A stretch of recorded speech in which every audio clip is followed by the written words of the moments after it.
Hi ചക്കരകളെ, എല്ലാവർക്കും നമ്മുടെ പുതിയൊരു വീഡിയോയിലേക്ക് സ്വാഗതം കേട്ടോ. അപ്പോൾ നമ്മൾ ചായ കുടിക്കുകയാണ് കേട്ടോ. ഏട്ടനുണ്ട് ചായ കുടിക്കാൻ വേണ്ടിയിട്ട്. അപ്പോൾ ആളൊന്ന് താഴെ ഇരുന്ന് ചായ കുടിക്കുകയാണ് കേട്ടോ. അപ്പോൾ ഞാൻ മേലെ ഇരുന്നത് അങ്ങനെ ചായ കുടിക്കണേ. ചായ കുടിയെല്ലാം കഴിഞ്ഞതിന് ശേഷം പിന്നെ നമ്മൾ വന്നിട്ട് കൂട്ടാൻ വെക്കാൻ പോവുകയാണ് കേട്ടോ. അപ്പോൾ ഞാൻ ആദ്യം തന്നെ നമ്മുടെ കുക്കറൊക്കെ കഴുകി കുറച്ച് പരിപ്പെടുത്ത് വേവിക്കാൻ വെക്കുന്നുണ്ട് കേട്ടോ. ഒരു കുഞ്ഞിപ്പിടി പരിപ്പ് മതി കേട്ടോ. അധികം പരിപ്പിൻ്റെ ഒന്നും ആവശ്യമില്ല. നമ്മുടെ സാമ്പാർ പരിപ്പെടുത്ത് നമ്മൾ കുക്കറിലേക്ക് ചേർത്ത് കൊടുത്തിട്ടുണ്ട് കേട്ടോ. പിന്നെ അതിലേക്ക് ആവശ്യത്തിനൊരു വെള്ളം ഒഴിച്ചിട്ട് ഒരു 2-3 വിസിൽ അടുപ്പിച്ചെടുക്കുക കേട്ടോ. ഒരുപാട് വെന്ത് കുഴയേണ്ട ആവശ്യമില്ല. അങ്ങനെ നമ്മൾ കുക്കർ വേവാൻ വെച്ചിട്ടുണ്ട് കേട്ടോ. അതിന് ശേഷം പിന്നെ ഞാൻ രാവിലെ എണീറ്റപ്പോൾ തന്നെ സാമ്പാർ വെക്കാൻ വേണ്ടിയിട്ട് കഷ്ണം മുറിച്ച് വെച്ചാണ് കേട്ടോ. നമ്മുടെ മുള്ളങ്കി അപ്പോഴുണ്ട് എന്താ പറഞ്ഞാൽ വേറെ പച്ചക്കറികളൊന്നും ഉണ്ടായിരുന്നില്ല കേട്ടോ. ഉരുളക്കിഴങ്ങൊന്നും ഉണ്ടായിരുന്നില്ല. അപ്പോൾ പിന്നെ ഞാൻ അതിനെ അരിഞ്ഞ് വെച്ചതിന് വേഗം ഫ്രിഡ്ജിലേക്ക് മാറ്റിയിട്ട് ഇന്ന് അവരൊക്കെ കൊണ്ടൊരു കൂട്ടാൻ വെക്കാമെന്ന് വിചാരിച്ചു കേട്ടോ. അപ്പം മുരിങ്ങക്കായും അതൊന്നും ഉണ്ടായിരുന്നില്ല കേട്ടോ. അതുകൊണ്ട് പിന്നെ ഇന്നത്തെ സാമ്പാർ വെപ്പ് നമ്മൾ ക്യാൻസൽ ചെയ്തു.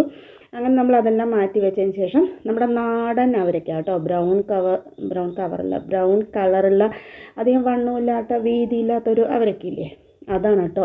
അതുകൊണ്ട് കൂട്ടാൻ വയ്ക്കുമ്പോൾ നല്ല ടേസ്റ്റാണ് കഴിക്കാൻ വേണ്ടിയിട്ട്. ഈ അവരൊക്കെ നമുക്ക് സാമ്പാറിലൊക്കെ ഇടാം കേട്ടോ. അപ്പോഴും നല്ല ടേസ്റ്റാണ്. ഞാൻ 2 അവരൊക്കെ എടുത്ത് വെക്കാണ്ട് മുഴുവനായിട്ട് തന്നെ ഇതിലേക്ക് അരിഞ്ഞ് ചേർക്കുകയും ചെയ്തു കേട്ടോ. പിന്നെ നമ്മുടെ അവരൊക്കെയും ഉരുളക്കിഴങ്ങ് നമ്മൾ കട്ട് ചെയ്തെടുത്തിട്ടുണ്ട്. പിന്നെ ഇതിലേക്ക് വേണ്ടിയിട്ട് നമ്മൾ മുളക് പൊടിയും മല്ലിപ്പൊടിയും നമ്മളൊന്ന് വറുത്തെടുത്തിട്ടുണ്ട്. പിന്നെ നമ്മൾ ചട്ടി വെച്ച് കൊടുക്കുന്നുണ്ട് കേട്ടോ. അപ്പോൾ നമ്മളിന്ന് തുറന്ന് വേവിക്കുകയാണ് ചെയ്യുന്നത്. പെട്ടെന്ന് വെന്ത് കിട്ടും നമ്മുടെ ഉരുളക്കിഴങ്ങും അതുപോലെ അവരൊക്കെയും കേട്ടോ. അപ്പോൾ ഞാൻ അതെല്ലാം വെച്ച് കൊടുത്ത് പിന്നെ നമ്മുടെ വേവിച്ചിട്ടുള്ള പരിപ്പ് നമ്മുടെ കുക്കറിലേക്ക് ചേർത്ത് കൊടുത്തു കേട്ടോ. ഇതുപോലെ വെന്താൽ മതി കേട്ടോ. ഓവറായി വെന്ത് കുടഞ്ഞാൽ നന്നായിരിക്കില്ല. നമ്മുടെ അവരയ്ക്ക ഇതുപോലെ 1-2 പൊട്ടിച്ചെടുക്കുക കേട്ടോ. പിന്നെ ഉരുളക്കിഴങ്ങും ഒന്ന് മുറിച്ചെടുക്കുക. പിന്നെ അതിലേക്ക് നമ്മുടെ മല്ലിയും മുളക് ചേർത്ത് കൊടുത്തു. പിന്നെ നമ്മുടെ ഉള്ളി ചതച്ചത് ചേർത്ത് കൊടുത്തു. ആവശ്യത്തിനുള്ള വെള്ളം ചേർത്ത് കൊടുത്ത് മഞ്ഞൾപ്പൊടി ചേർത്ത് കൊടുത്ത് മിക്സ് ചെയ്തെടുക്കുന്നുണ്ട് കേട്ടോ. 1 സ്പൂണ് മല്ലിപ്പൊടി, അതുപോലെ തന്നെ എരിവിന് ആവശ്യമായിട്ടുള്ള മുളക് പൊടി കേട്ടോ. ഇത് രണ്ടും കൂടെ നന്നായി തന്നെ വറുത്തെടുക്കുക. വറുത്തെടുക്കുമ്പോൾ എന്താ അറിയോ, നമ്മുടെ കൂട്ടാൻ നല്ല മണവും ടേസ്റ്റും ഉണ്ടാകും കേട്ടോ. അതുകൊണ്ടാണ് നമ്മൾ വറുത്തെടുക്കുന്നത്. ഇപ്പോൾ തിളച്ചതിന് ശേഷം നമ്മൾ ഉപ്പ് ചേർത്ത് കൊടുത്തിട്ടുണ്ട്. ഇനി നന്നായി തന്നെ ഒന്ന് മിക്സ് ചെയ്ത് കൊടുക്കുന്നുണ്ട്. ഇനി ഇതിവിടെ കിടന്നിട്ട് നമ്മുടെ ഉരുളക്കിഴങ്ങും അവരൊക്കെയൊക്കെ നന്നായി വെന്ത് വരട്ടെ കേട്ടോ. അപ്പോൾ ഞാനതോടെ വേഗം വെച്ചതിന് ശേഷം തന്നെ വേഗം വന്നിട്ട് മിറ്റൊന്ന് അടിച്ചെടുക്കുന്നുണ്ട് കേട്ടോ. അപ്പോൾ നമ്മുടെ അശ്വൻ നടന്ന് വരുന്നത് കണ്ടോ. അപ്പോൾ ആങ്ങളെയും ഞങ്ങളും കൂടെ ഒരു രാവിലെ എണിച്ചൊരു തല്ലുകൂടലൊക്കെ കഴിഞ്ഞിട്ട് അവൻ വെളിയിലേക്ക് ഓടിപ്പോയതാണ് കേട്ടോ. അതിന് ശേഷം തിരിച്ച് ഓടി വന്നതാണ്. കുട്ടികളാകുമ്പോൾ ഇങ്ങനെ അടിപിടിയൊക്കെ കൂടില്ലേ. നമ്മളും ചെറുപ്പത്തിൽ അങ്ങനെ തന്നെ ആയിരുന്നു. അതൊന്ന് പിരിച്ചു വിടുക, നേരാക്കി വിടുക, അതൊക്കെ ഭയങ്കര പ്രശ്നമുള്ള കാര്യമാണ് കേട്ടോ. അങ്ങനെ അവളങ്ങനെ തല്ലാൻ പോയപ്പോൾ ഓടിപ്പോയതാണ് കേട്ടോ പുറത്തേക്ക്. അങ്ങനെ വന്നിട്ടുണ്ടായിരുന്നു. അത് കഴിഞ്ഞ് വരുമ്പോഴേക്കും തന്നെ നമ്മുടെ ഉരുളക്കിഴങ്ങൊക്കെ നന്നായി വെന്തിട്ടുണ്ട് കേട്ടോ. പിന്നെ നമ്മൾ തേങ്ങ അരപ്പ് ചേർത്ത് കൊടുക്കുന്നുണ്ട്. വെറും തേങ്ങയാണ് കേട്ടോ. അപ്പോൾ നമുക്ക് ജീരകത്തിൻ്റെ മണം ഇഷ്ടമാണെങ്കിൽ അത് ചേർത്ത് കൊടുക്കാം കേട്ടോ. അത് ചേർത്ത് കൊടുത്താലും നന്നായിരിക്കും. ജീരകത്തിന് മണം ഇഷ്ടമുള്ളവർക്ക് ചേർക്കാം. പക്ഷെ ഞാനതൊന്നും ചേർത്തില്ല കേട്ടോ. പ്ലെയിനായിട്ട് നമ്മുടെ തേങ്ങ മാത്രം അരച്ച് ചേർത്ത് കൊടുത്ത് ആവശ്യത്തിനുള്ള വെള്ളവും കൂടെ ചേർത്ത് കൊടുത്ത് നന്നായി തന്നെ മിക്സ് ചെയ്തെടുക്കുന്നുണ്ട് കേട്ടോ. നല്ല ടേസ്റ്റാണ് കേട്ടോ നമ്മുടെ അവരയ്ക്ക കൊണ്ടുള്ള ഈ ചാറ് കറി കഴിക്കാൻ വേണ്ടിയിട്ട്. പിന്നെ ആവശ്യത്തിനുള്ള ഉപ്പ് ചേർത്ത് കൊടുത്തു. കുറച്ച് കുറവായിരുന്നു കേട്ടോ ഉപ്പ്. ഇത് നന്നായി തന്നെ മിക്സ് ചെയ്തെടുത്തു. ഇനി ഇത് നന്നായി തന്നെ ഒന്ന് തിളച്ച് വരട്ടെ കേട്ടോ. അപ്പം നാടൻ അവരൊക്കെ ആയ കാരണം നല്ല മണവും അതുപോലെ നല്ല ടേസ്റ്റുമാണ് കേട്ടോ കഴിക്കാൻ വേണ്ടിയിട്ട്. അപ്പോൾ നമ്മുടെ കൂട്ടാൻ നന്നായി തന്നെ തിളച്ച് വന്നിട്ടുണ്ട്. അപ്പോൾ ഞാൻ നന്നായി തന്നെ ഒന്ന് മിക്സ് ചെയ്ത് കൊടുക്കുന്നുണ്ട് കേട്ടോ. നിങ്ങൾക്ക് ഇതിലേക്ക് വേണമെങ്കിൽ പച്ച വെളിച്ചെണ്ണ ചേർത്ത് കൊടുക്കുക, ഇല്ലാന്നുണ്ടെങ്കിൽ കടുക് വറുത്ത് ചേർത്ത് കൊടുക്കുക കേട്ടോ. അപ്പോൾ ഞാനത് തിളച്ചതിന് ശേഷം വേഗം തന്നെ ഒന്ന് ഇറക്കി വെച്ച് കൊടുക്കുന്നുണ്ട് കേട്ടോ. അപ്പോൾ നമ്മളിന്ന് നമ്മുടെ അവരയ്ക്ക കൂട്ടാൻ റെഡി ആയിട്ടുണ്ട്. അതിന് ശേഷം പിന്നെ ഞാൻ നെല്ലിക്ക കൊണ്ടൊരു കറി വയ്ക്കാൻ പറഞ്ഞിരിക്കുമ്പോഴേക്കാണ് നമ്മുടെ ഏട്ടൻ കുറച്ച് മുരിങ്ങപ്പൂവും കുറച്ച് മുരിങ്ങയും അതുപോലെ കുറച്ച് മുരിങ്ങക്കായൊക്കെ കൊണ്ടുവന്നിട്ടുണ്ടായിരുന്നു കേട്ടോ. അപ്പോൾ പിന്നെ ആ മുരിങ്ങ വേസ്റ്റ് ചെയ്യേണ്ട പറഞ്ഞ് പിന്നെ ഞാൻ മുരിങ്ങപ്പൂവൊക്കെ ഒന്ന് വേഗം തന്നെ ഉതിർത്തെടുത്തു. അപ്പോൾ എന്നെ സഹായിക്കുന്ന അക്ഷയും അശ്വിൻ ഉണ്ട് കേട്ടോ. അവർ രണ്ടാളും ഉണ്ട് സഹായിക്കാൻ വേണ്ടിയിട്ട്. ഇതാണ് കേട്ടോ നമുക്ക് കിട്ടിയ കുറച്ച് മുരിങ്ങക്കായ.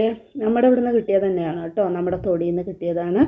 അപ്പോൾ അതുകൊണ്ട് മാറ്റി വെച്ച് ഞാൻ പിന്നെ നമ്മുടെ മുരിങ്ങപ്പൂവല്ലേ, അപ്പോൾ അത് ഉപ്പേരി വെച്ച് നല്ല ടേസ്റ്റാണ്. മുരിങ്ങപ്പൂവ് തനിച്ച് ഉപ്പേരി വെച്ചാൽ നല്ല ടേസ്റ്റാണ് കേട്ടോ. അപ്പോൾ അതിൻ്റെ കൂടെ കുറച്ച് മുരിങ്ങയും കൂടെ കിട്ടിയപ്പോൾ രണ്ടും കൂടെ വെക്കാൻ വിചാരിച്ചു കേട്ടോ. അപ്പോൾ നമ്മുടെ അശ്വിനൊക്കെ ഇന്ന് നമുക്ക് മുരിങ്ങയൊക്കെ നേരാക്കി തരുന്നുണ്ട് കേട്ടോ. ആ മുരിങ്ങയുടെ പൂവൊക്കെ ഒന്ന് വേർപെടുത്തി തരുന്നുണ്ട്. അങ്ങനെ ഞാൻ അതൊക്കെ അവരെ ഏൽപ്പിച്ചതിന് ശേഷം ഞാൻ പിന്നെ കുറച്ച് ഉള്ളി എടുക്കാൻ പോയി കേട്ടോ. നമുക്ക് ഉപ്പേരി വെക്കാൻ വേണ്ടിയിട്ടുള്ള ഉള്ളി. അപ്പം ഞാൻ ഉള്ളി എടുത്തിട്ട് വരുമ്പോഴേക്കും പിന്നെ ഒരു ഏടാകൂടൊക്കെ കഴിഞ്ഞു രണ്ടാളും കൂടിയിട്ട് കേട്ടോ. പിന്നെ ഞാൻ കുറച്ച് ഊരിക്കൊടുത്ത് പിന്നെ നമ്മുടെ ഉള്ളിയൊക്കെ കുറച്ച് നേരാക്കി എടുത്തു കേട്ടോ.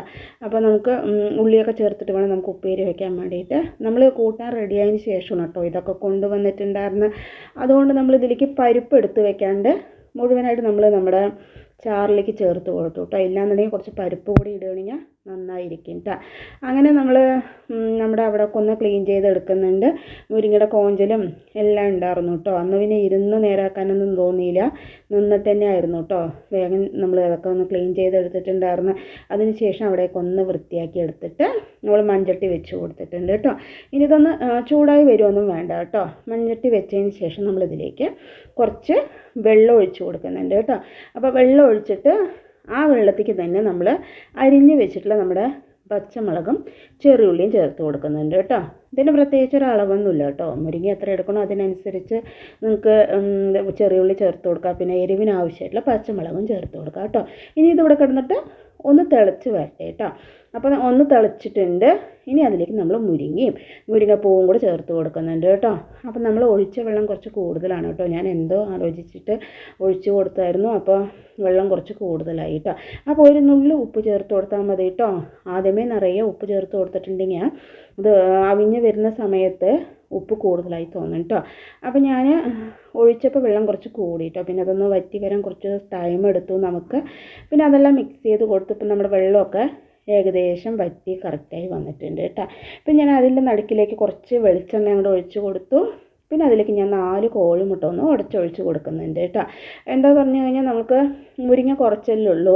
അപ്പോൾ അതെല്ലാവർക്കും ഈ പൂ വെച്ചിട്ട് ഉണ്ടാക്കുന്ന മുരിങ്ങ ഭയങ്കര ഇഷ്ടമാണ് കേട്ടോ. അപ്പോൾ പിന്നെ അത് എല്ലാവർക്കും നല്ലോണം പോലെ കഴിക്കണം എന്നുണ്ടെങ്കിൽ കുറച്ച് കോഴിമുട്ടയും കൂടെ ചേർക്കണം കേട്ടോ. അപ്പോഴാണ് കുറച്ച് ക്വാണ്ടിറ്റി കൂടുതൽ ഉണ്ടാവുള്ളൂ. അതുകൊണ്ട് ഞാനൊരു 4 കോഴിമുട്ട ചേർത്ത് കൊടുത്തു. പിന്നെ അതിലേക്ക് ഒരു നുള്ളി ഉപ്പ് ചേർത്ത് കൊടുത്തു കേട്ടോ. എന്നിട്ട് നന്നായി തന്നെ മിക്സ് ചെയ്തെടുത്തു. ഇനി ഇതൊന്ന് വഴറ്റി വരട്ടെ കേട്ടോ. അപ്പോൾ ഡ്രൈ ആയി വരട്ടെ. അതുവരെ നമുക്ക് മീഡിയം ഫ്ലെയിമിലോ അല്ലെങ്കിൽ ലോ ഫ്ലെയിമിലോ ഇട്ടിട്ടൊന്ന് മിക്സ് ചെയ്ത് കൊടുക്കുക കേട്ടോ. ഇനി കുറച്ച് നേരം തന്നെ നമ്മൾ ഇതുപോലെ ആക്കുമ്പോൾ ഇതുപോലെ കറക്റ്റായിട്ട് ഒലർന്ന് വരും കേട്ടോ. അപ്പോൾ ഒന്നുകൂടെ ഒലരാൻ വേണ്ടിയിട്ട് കുറച്ച് തേങ്ങ കൂടെ ചേർത്ത് കൊടുത്തു കേട്ടോ. അപ്പോൾ കുറച്ചുണ്ടായിരുന്ന നമ്മുടെ മുരിങ്ങയും പൂവും അപ്പോൾ അത്യാവശ്യം നമ്മൾ കുറച്ച് കോഴിമുട്ടയും കുറച്ച് തേങ്ങയൊക്കെ ചേർത്തപ്പോൾ അത്യാവശ്യത്തിനുള്ള ക്വാണ്ടിറ്റി നമുക്ക് ആയിട്ടുണ്ട് കേട്ടോ. ഒരു നേരം എല്ലാവർക്കും നല്ലപോലെ കഴിക്കേണ്ട മുരിങ്ങ റെഡി ആയിട്ടുണ്ട് കേട്ടോ. നമ്മുടെ ഈ മുരിങ്ങപ്പൂവും മുരിങ്ങയും മുട്ടയും എല്ലാം കൂടെ കഴിക്കാൻ നല്ല ടേസ്റ്റാണ് കേട്ടോ. പിന്നെ നമ്മൾ കുറച്ച് പച്ച വെളിച്ചെണ്ണ ചേർത്ത് കൊടുത്ത് നന്നായി തന്നെ ഒന്ന് മിക്സ് ചെയ്തെടുത്തിട്ടുണ്ട് കേട്ടോ. ഇപ്പോൾ നമ്മുടെ മുരിങ്ങപ്പേരിയും റെഡി ആയിട്ടുണ്ട്. അത് ഞാനവിടെ മാറ്റി വെച്ച് കൊടുത്തിട്ടുണ്ട് കേട്ടോ. അതിന് ശേഷം ഞാൻ പിന്നെ ചീഞ്ചട്ടി വെച്ച് കൊടുത്തു. പിന്നെ ഇതിലേക്ക് ഞാൻ എണ്ണ ഒഴിച്ച് കുറച്ച് കടുക് ചേർത്ത് കൊടുക്കുന്നുണ്ട് കേട്ടോ. അപ്പോൾ നമ്മൾ ഇന്നത്തെ കൂട്ടാനിൽ കടുക് വറുത്ത് ചേർത്ത് കൊടുക്കുന്നുണ്ട് കേട്ടോ. പച്ച വെളിച്ചെണ്ണ ഒഴിച്ചാൽ നല്ല ടേസ്റ്റാണ് കേട്ടോ. പക്ഷെ ഞാനിന്ന് ഒത്തിരി കടുക് വറുത്ത് ചേർത്ത് കൊടുത്തു എന്ന് മാത്രം കേട്ടോ. അപ്പോൾ അങ്ങനെ അതെല്ലാം കഴിഞ്ഞു. അതിനുശേഷം നമ്മുടെ കൂട്ടാൻ നന്നായി തന്നെ മിക്സ് ചെയ്ത് കൊടുക്കുന്നുണ്ട് കേട്ടോ. നല്ല ചൂട് ചോറ്റിൻ്റെ കൂടെ നല്ല ചൂട് കറി ഒഴിച്ചിട്ട് അതിൽ കുറച്ച് അച്ചാറും മോരും കൂടെ കഴിക്കാൻ നല്ല ടേസ്റ്റാണ് കേട്ടോ. അപ്പോൾ ഞാനതവിടെ മാറ്റി വെച്ചതിന് ശേഷം പിന്നെ ദോശ ഉണ്ടാക്കുന്നുണ്ട് കേട്ടോ. നമ്മൾ ഇന്നലെ അരി അരച്ചുമല്ലോ. അപ്പോൾ ഞാൻ ദോശ ഉണ്ടാക്കാൻ വേണ്ടിയിട്ട് വേഗം തന്നെ ദോശ ഉണ്ടാക്കുന്നുണ്ട്. ദോശയ്ക്ക് നമ്മളിന്ന് പ്രത്യേകിച്ച് കറികളൊന്നും വെക്കുന്നില്ല കേട്ടോ. ചട്നിയൊന്നും ഉണ്ടാക്കുന്നില്ല. നമ്മൾ ഈ കറി കൂട്ടിയിട്ട് തന്നെയാണ് കേട്ടോ നമ്മൾ ദോശയെല്ലാം കഴിക്കുന്നത്. അങ്ങനെ ഞാൻ വേഗം തന്നെ ദോശ ഉണ്ടാക്കുകയാണ്. അതിനുശേഷം ഞാൻ കുറച്ച് ദോശ ഒരു 2-3 ഉണ്ടാക്കി കേട്ടോ. ഉണ്ടാക്കിയപ്പോൾ പിന്നെ നമ്മുടെ അക്ഷയ പറഞ്ഞു അക്ഷയ ദോശ ഉണ്ടാക്കി തരാൻ പറഞ്ഞു കേട്ടോ. അപ്പോൾ പിന്നെ ഞാൻ ദോശ ഉണ്ടാക്കി അശ്വിനൊക്കെ വാരി കൊടുത്തു കേട്ടോ. ആ സമയം നമ്മുടെ അക്ഷയ ദോശ ഉണ്ടാക്കുന്നുണ്ട്. പിന്നെ ഞാൻ വേഗം തന്നെ ചോറെല്ലാം കൊണ്ടുവന്നതിന് ശേഷം പിന്നെ നമ്മുടെ അശ്വിനും ഏട്ടനും ഒക്കെ ചോറാക്കി കൊടുക്കുന്നുണ്ട് കേട്ടോ. അക്ഷയ ഇന്ന് പോകുന്നില്ല. ഇന്ന് അവൾക്ക് ക്ലാസ് അങ്ങനെ ഇല്ല കേട്ടോ. അപ്പോൾ അതുകൊണ്ട് അക്ഷയ ഇന്ന് പോകുന്നില്ല. ഞാനല്ല ഏട്ടനും അശ്വിനും മാത്രമേ പോകുന്നുള്ളൂ കേട്ടോ. ഇതാ നമ്മുടെ അശ്വിൻ വീണ്ടും ഏടാകൂടൊക്കെ കാണിച്ചിട്ട് അങ്ങനെ സ്കൂളിലേക്ക് പോകുന്നുണ്ട് കേട്ടോ. അങ്ങനെ നമുക്ക് ടാറ്റയെല്ലാം തന്ന് സ്കൂളിലേക്ക് പോയിട്ടുണ്ട്. അങ്ങനെ അവനെല്ലാം പോയതിന് ശേഷം പിന്നെ ഞാനും അക്ഷയും കൂടെ ഭക്ഷണം കഴിക്കുന്നുണ്ട് കേട്ടോ. പിന്നെ ദോശയൊക്കെ അക്ഷയ ഉണ്ടാക്കി തന്നുമല്ലോ. അതുകൊണ്ട് പിന്നെ അവൾക്ക് ഒഴിവുണ്ടെങ്കിൽ അങ്ങനെ ദോശപ്പണിയൊക്കെ ഉണ്ടെങ്കിൽ രാവിലെ എനിക്ക് കുറച്ച് ഉണ്ടാക്കി തരുമൊക്കെ ചെയ്യും കേട്ടോ. അങ്ങനെ ഞങ്ങൾ രണ്ടാളും കൂടി ഇരുന്നിട്ട് ഭക്ഷണം കഴിക്കുകയാണ് കേട്ടോ. അപ്പോൾ നമ്മൾ ദോശയും അതുപോലെ നമ്മുടെ ഉരുളക്കിഴങ്ങും നമ്മുടെ എന്താ പറയുക അവരയ്ക്ക നാടൻ അവരയ്ക്കയും കൂടെ കഴിക്കാൻ നല്ല ടേസ്റ്റാണ് കേട്ടോ. അപ്പോൾ ഇതിൽ 1-2 നങ്കിമീൻ ഉണക്ക നങ്കിമീൻ കൂടെ ചേർക്കുകയാണെങ്കിൽ ഇതിലും ടേസ്റ്റ് ആയിരിക്കും കേട്ടോ കഴിക്കാൻ വേണ്ടിയിട്ട്. അങ്ങനെ നമ്മൾ ഭക്ഷണമെല്ലാം കഴിച്ചതിന് ശേഷം പിന്നെ കുറച്ച് പാത്രങ്ങളൊക്കെ കഴുകാനുണ്ടായിരുന്നു കേട്ടോ. അപ്പം ഞാൻ വേഗം തന്നെ നമ്മുടെ പാത്രങ്ങളൊക്കെ ഒന്ന് കഴുകിയെടുക്കുന്നുണ്ട് കേട്ടോ. അപ്പോൾ നിങ്ങൾക്ക് കിട്ടുമ്പോൾ ഇതുപോലെ നമ്മുടെ ഈ എന്താ പറയുക നമ്മുടെ അവരക്കയിൽ നമ്മുടെ നങ്കിമീനും കൂടി ഇട്ടിട്ട് വെക്കുകയാണെങ്കിൽ നല്ല ടേസ്റ്റാണ് കേട്ടോ. നമ്മുടെ നങ്കിമീൻ വറ്റിച്ചത് ഈ കഷ്ണത്തിൻ്റെ കൂടിയും ചേർക്കുമ്പോൾ അടിപൊളി ടേസ്റ്റ് ആയിരിക്കും കേട്ടോ. അപ്പോൾ ഉണ്ടാക്കി നോക്കുമ്പോൾ ഇതുപോലെ തന്നെ വെച്ചിട്ട് എന്താ പറയുക കുറച്ച് നങ്കിമീൻ ഇട്ട് കഴിഞ്ഞാൽ നല്ല ടേസ്റ്റ് ആയിരിക്കും കേട്ടോ കഴിക്കാൻ വേണ്ടിയിട്ട്. അപ്പോൾ നമുക്ക് നങ്കിമീൻ ഉണ്ടായിരുന്നില്ല കേട്ടോ, അതുകൊണ്ട് പിന്നെ ഞാൻ ഇത് മാത്രമായിട്ടാണ് ഇന്ന് കറി വെച്ചിട്ടുണ്ടായിരുന്നത്. പിന്നെ അതിന് ശേഷം നമ്മൾ പിന്നെ നമ്മുടെ കൗണ്ടർ ടോപ്പൊക്കെ ഒന്ന് തുടച്ചെടുക്കുന്നുണ്ട് കേട്ടോ. ഇന്നിപ്പോൾ പ്രത്യേകിച്ച് ചെയ്യാനൊന്നുമില്ല, അതുകൊണ്ട് പിന്നെ വേഗം തന്നെ കൗണ്ടർ ടോപ്പൊക്കെ ഒന്ന് തുടച്ചെടുത്തു. അതിന് ശേഷം പിന്നെ ഞാൻ വേഗം തന്നെ നമ്മൾ പിന്നെ ഇന്നലെ വറ്റൽ ഉണ്ടാക്കിയിട്ടുണ്ടായിരുന്നു കേട്ടോ. അപ്പോൾ നമ്മുടെ വറ്റൽ ഉണങ്ങി കിട്ടാൻ കുറച്ച് സമയം എടുക്കും കേട്ടോ. അപ്പോൾ ഞാൻ ഇത് വെക്കണമെന്ന് വിചാരിച്ചാണ്. അപ്പോഴേക്കും തന്നെ രാവിലെ നമ്മുടെ അശ്വിൻ വറ്റലൊക്കെ കൊണ്ടുവന്നിട്ട് വെച്ചിട്ടുണ്ടായിരുന്നു കേട്ടോ. എന്നിട്ടാണ് സ്കൂളിലേക്കൊക്കെ പോയിട്ടുണ്ടായിരുന്നു. അപ്പോൾ അത് കുറച്ച് ദിവസം ദൂരം നല്ല വെയിലത്ത് വെച്ച് കഴിഞ്ഞാൽ നല്ലപോലെ ഉണങ്ങി കിട്ടും കേട്ടോ. അത് കഴിഞ്ഞ് വറുത്തിട്ട് കഴിക്കാൻ നല്ല ടേസ്റ്റായിരിക്കും. ഇതുപോലെ നമുക്ക് ഇനി വെണ്ടയ്ക്ക വറ്റലും ഒക്കെ ഉണ്ടാക്കുമ്പോൾ കാണിച്ചു തരാം കേട്ടോ. കോവയ്ക്ക് വറ്റൽ കഴിക്കാനാണ് അടിപൊളി ടേസ്റ്റ് കേട്ടോ. നമ്മൾ ഈ വറ്റലൊക്കെ എങ്ങനെ ഉണ്ടാക്കിയെന്ന് കാണുന്നുണ്ടെങ്കിൽ ഇന്നലത്തെ വീഡിയോ കണ്ടാൽ മതി കേട്ടോ. നമ്മൾ ഓരോ വീഡിയോയ്ക്കും അതിൻ്റെ നമ്പറുകൾ ഇട്ട് കൊടുത്തിട്ടുണ്ട് കേട്ടോ. വ്ലോഗ് നമ്പർ 1 ഇട്ടിട്ടുണ്ട്. അങ്ങനെ തന്നെയാണ് എല്ലാ വീഡിയോയും നമ്മുടെ കിടക്കുന്നത് കേട്ടോ. അപ്പോൾ നിങ്ങൾക്ക് ഇങ്ങനെ തലേ ദിവസം പിറ്റേ ദിവസം അങ്ങനെയൊക്കെ വീഡിയോസ് പറയുമ്പോൾ നമ്പർ നോക്കിയിട്ട് കാണാം കേട്ടോ. അപ്പോൾ അതിനുള്ളൊരു സൗകര്യത്തിന് കൂടി വേണ്ടിയിട്ടാണ് നമ്മൾ അങ്ങനെ ചെയ്തിരിക്കുന്നത് കേട്ടോ. അപ്പോൾ ഇതൊക്കെയാണ് നമ്മുടെ ഇന്നത്തെ വിശേഷങ്ങളും റെസിപ്പികളും. അപ്പോൾ നമ്മുടെ വിശേഷങ്ങളും റെസിപ്പികളും എല്ലാവർക്കും ഇഷ്ടമായി എന്ന് വിചാരിക്കണം. ഇഷ്ടമായ ലൈക്ക് ചെയ്യുക, സബ്സ്ക്രൈബ് ചെയ്യുക, സപ്പോർട്ട് ചെയ്യുക, കമൻറ്റ് ചെയ്യുക. അതുപോലെ തന്നെ നമ്മൾ എല്ലാ ദിവസവും ഉച്ചയ്ക്ക് 12:15 വീഡിയോ ഇടുന്നതായിരിക്കും കേട്ടോ. അപ്പോൾ നാളെ പുതിയൊരു വീഡിയോ ആയിട്ട് വരാം കേട്ടോ.